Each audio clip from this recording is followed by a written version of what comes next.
driving wedge to insert into the pocket here, top of the shoulder, and it's connected to their head. Catch it with my outside leg and bring it back. And now we roll.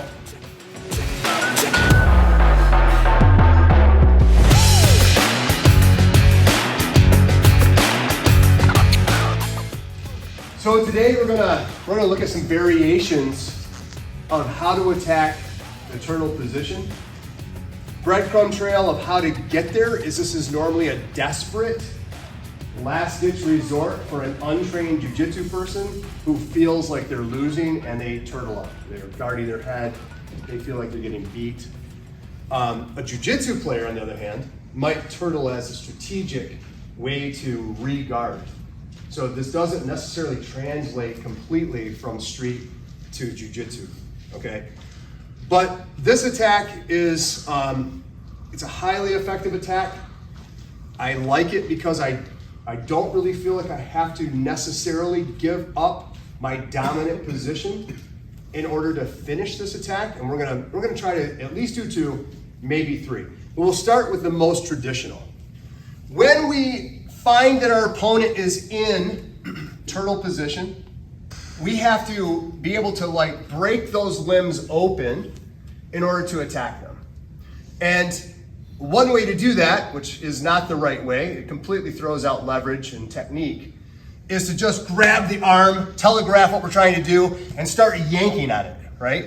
That would be a very untrained, non-technical way to open the limbs up on a person.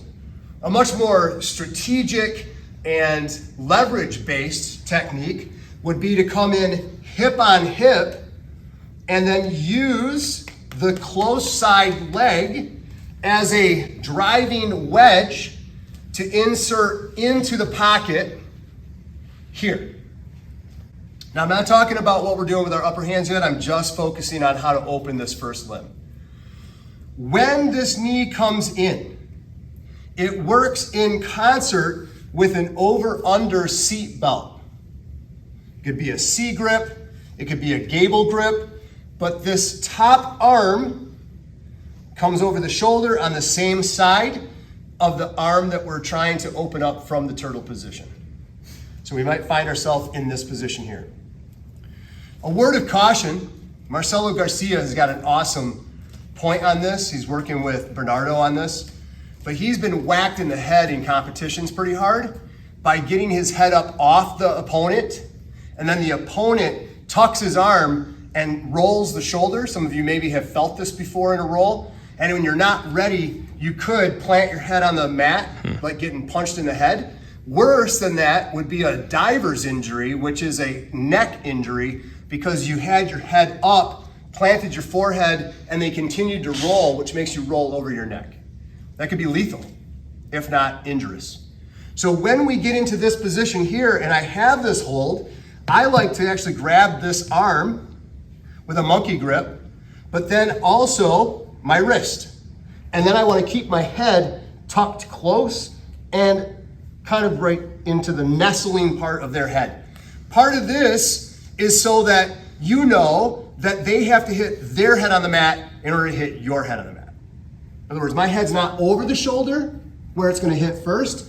It's back on top of the shoulder and it's connected to their head. The only way that they would be able to knock my head on the ground is for them to knock their head on the ground. So it's a quite defensive procedure. And we have bracing going on.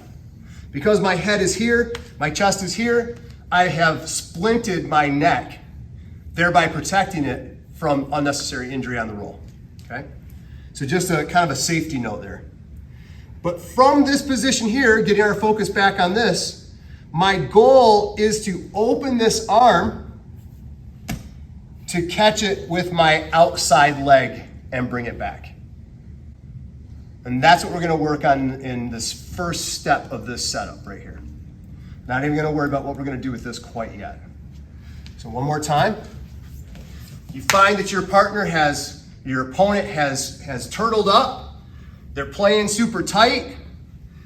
We don't want to get too far forward. We don't want to get too far back.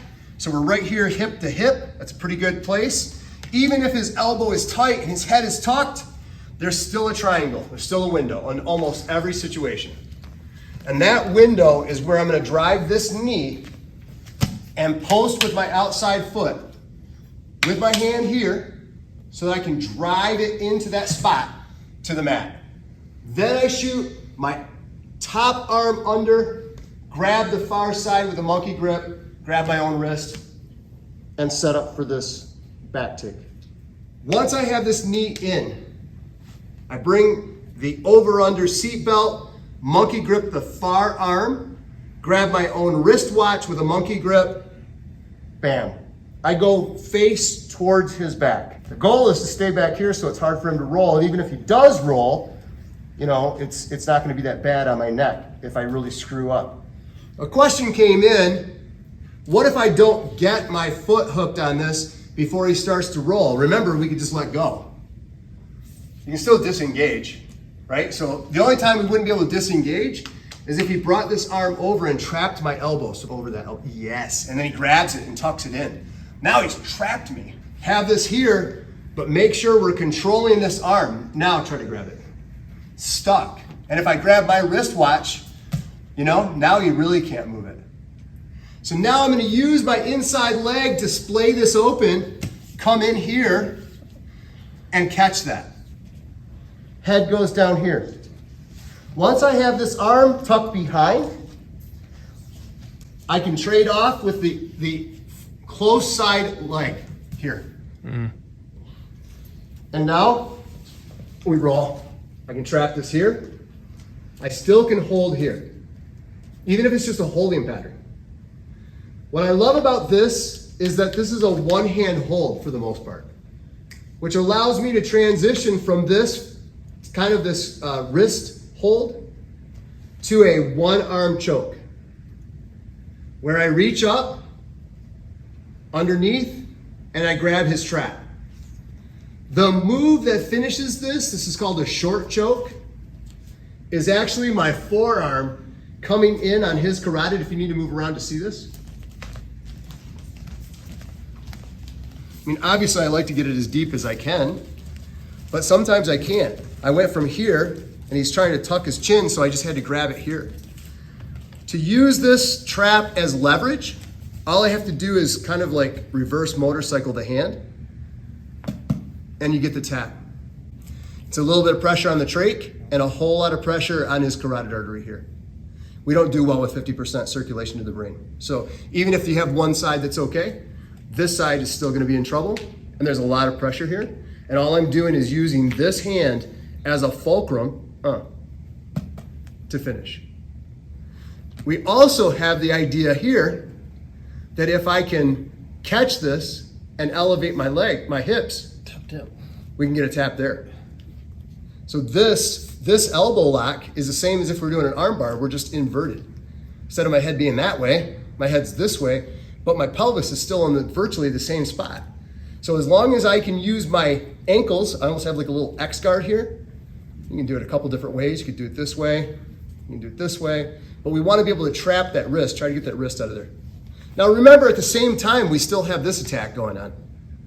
So we have kind of a trifecta going on at the moment, where we can actually break this arm, so make sure you use your voice. Tap, tap. And we have here, but this is where we're gonna stop. We're gonna do these two, because they're right there. Right from this hold, we've got the short choke, and with one little manipulation here, we've got a break. If he tries to thumb down, what we're gonna do is turn our hips, and we're gonna now straighten. See, because the point is that we just have to put our fulcrum in the right spot, right? Mm-hmm. Well, if I'm up like this and he turns his thumb down, he's just created the inability for me to break that elbow. But all I have to do is turn the right way, keep catching that wrist, and now his elbow is back into the break. Last but not least, we go here, but this guy is way onto us. Every time I come in, he brings that elbow in and fills the spot. Can't even get that.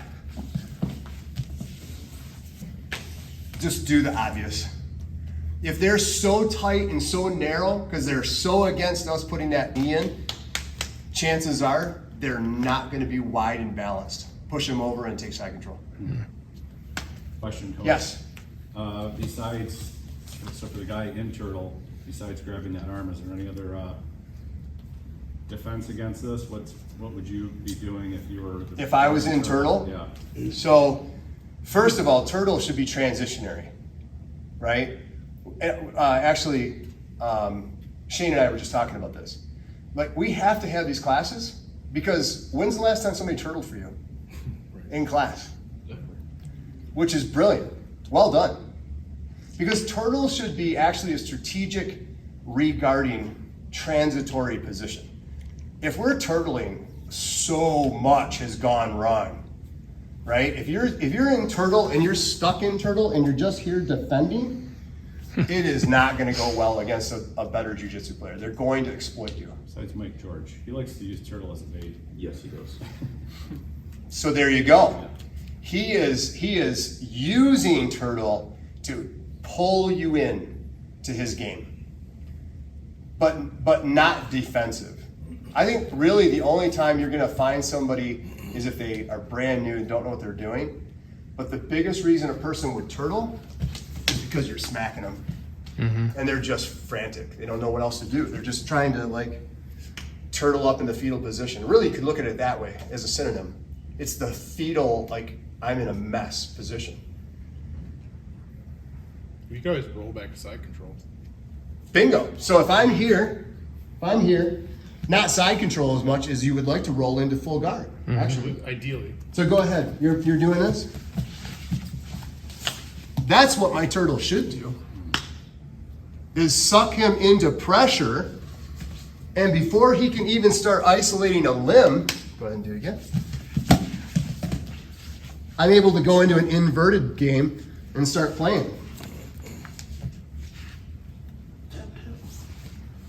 So it's the turtle in a real jiu-jitsu is really not the best position, unless you're Mike George using it as bait, or you're using it as a transitory position to get back into a position of advantage. Guard is inverted mount. So you don't get a lot of time to play with this. So in this roll time, what I'd like you to do is actually start with one person in turtle.